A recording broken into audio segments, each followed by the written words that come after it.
The Ponseti technique of casting in clubfoot babies is the standard of care worldwide. So once a baby is born with a clubfoot deformity, the parents are explained to manipulate the foot in a particular way for the first 5 to 7 days. Thereafter, at 1 week, the technique of cast application is started.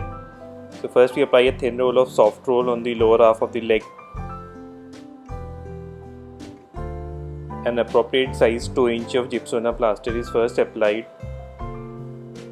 So the manipulation and molding of the plaster continues as multiple layers of plasters are applied. It's an extremely gentle process and requires a lot of patience to avoid pressure sores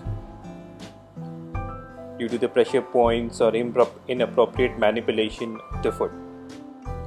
So the first cast is usually applied in supination, that means the dropped first toe is lifted and thereafter the cavus of the foot is corrected to some extent. So the supination is usually responsible for the exaggerated medial arch of the foot. So that is the first component of the deformity which is corrected. It basically brings the distal part of the foot, that means the forefoot, in line with the midfoot and the hindfoot, that means the back of the foot.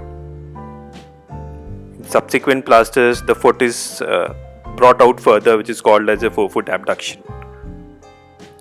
So as you can see here, all 5 toes are carefully exposed by nibbling off the plaster from the top.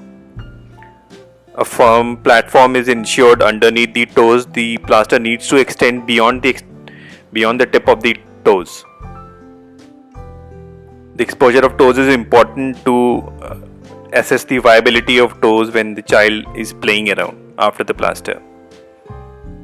So after careful manipulation and once the first layer of plaster sets in, a second layer of plaster is applied.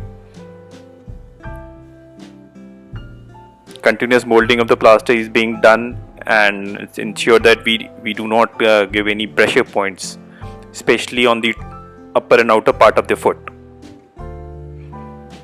This is the single most important step in the Ponseti technique.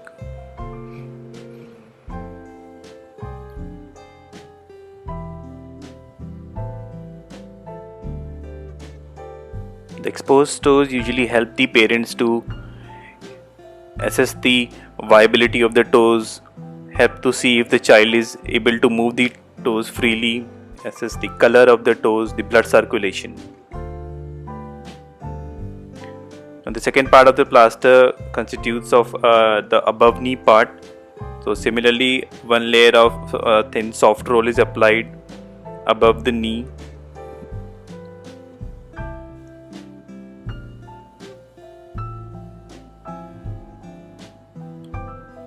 A slab is applied on the knee, so as it's a junctional area and may break later on. So similarly, the plaster is now being applied on the thigh part and the knee will be fixed in about 90 degrees of flexion and the leg will be rotated out. So this again helps to stretch out the back muscles of the leg.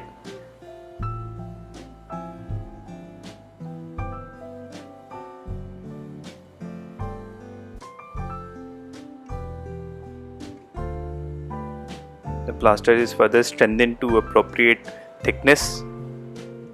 Care is taken to avoid any sharp edges, especially on the proximal part of thigh, so that they do not rub on the sensitive skin on the babies. So this is how the final plaster looks like.